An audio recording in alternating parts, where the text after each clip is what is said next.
What up, team? Coach D here from Meet the Frog Fitness Scripts in San Diego. And after this weekend's Frog Fit Camp, I got some questions about form. Let's discuss how to do the three most important lower body movements. In my opinion, those are the squat, the lunge, and the hip hinge. It's super important to practice and hone your skills when it comes to those body weight movements. Once you can find control and strength in a full range of motion, you'll then be set up to start loading that movement and then in turn strengthen that movement and lower your risk of injury. Now I say practice because this is a long process. You're not going to become an expert overnight.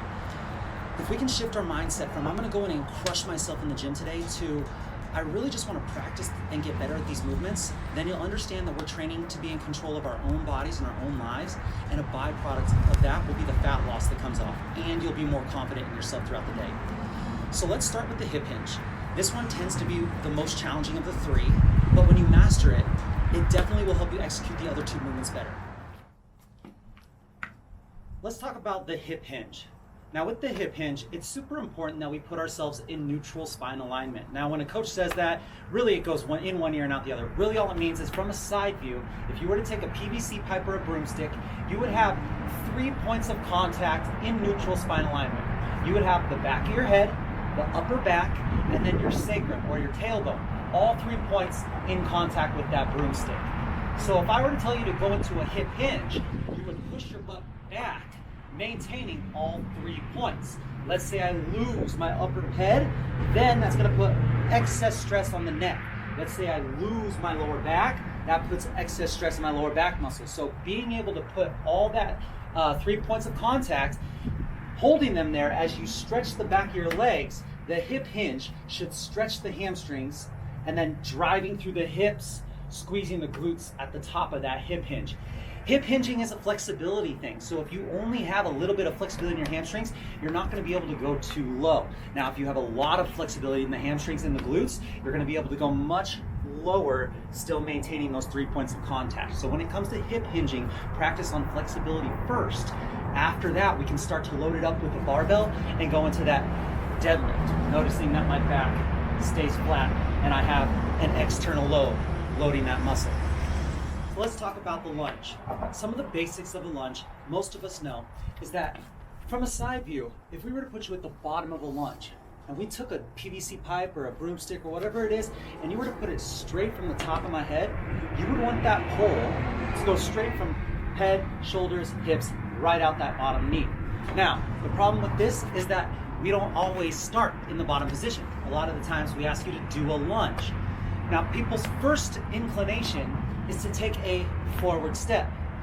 Not always bad, but for those of us that don't know how to do a proper lunge, here's where that could go wrong. When you're stepping forward, most of your weight shifts forward, and now all the force is going out the front of that knee instead of being locked in down the heel, putting it straight into the glute and the quad. So if you're going to do a forward lunge, stepping forward, making sure that that front knee stays directly on top of that front ankle as we lower into that lunge.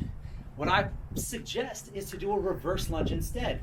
When you do a reverse lunge, a big step back is going to automatically load that front knee on top of that front ankle, putting us in the proper position. The reason we don't do that most likely is because proprioceptively or balance-wise, it's a little bit harder to step back into the unknown. So using a TRX might help with that, using a pole for balance might help with that. Just make sure at the bottom of that lunge, 90-degree angles in the knees, chest lifted, shoulders rolled back and away, and chin tucked. Push through your front heel, that's going to hit the quad and the glute. Now let's go over the squat. Once you have the hip hinge down, and once you understand the mechanics of a lunge, a squat should be easy. When it comes to squatting, start with your feet hip width apart as you lower backwards into your heels. The very first part of that movement should be a mini hip hinge, noticing that all your neutral spine alignment stays as you push your butt back. Now your weight is heavy in the backside, the heels, the glutes, as you lower your knees to 90 degrees. Notice that my upper body has stayed the same angle the whole time. Those knees are going to try to collapse inward. As you drive up, you want to push those knees out, keeping them in line with your toes, squeezing the glutes to the top. So most people struggle with the squat because they come forwards first into that squat. So as they squat, they come up onto their heels. Again, the knees forward and all that weight goes out the knees.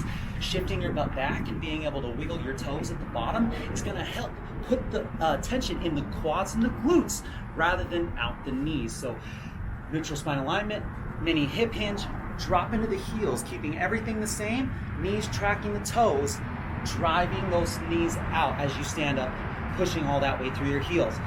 You'll notice that if you change that form, a lot of the knee pain that happens during squatting will go away. So give that a try. All right, team, so I want to talk about one more thing here, and that's when you hear coaches or personal trainers say never go below 90 degrees with your knees. This comes from a desire to want to stop injury and stop pain.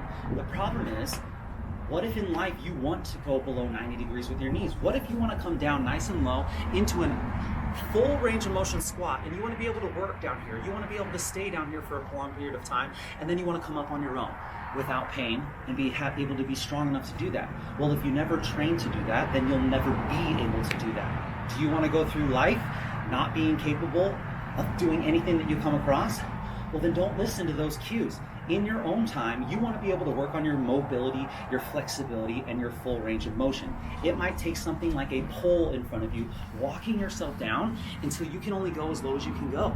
Slowly, every time you do this, you should be able to get a little lower on that pole until you can work into a full squat or a full lunge or a full hip hinge unassisted, and that is when you know that you're ready and you have earned the right to load that movement.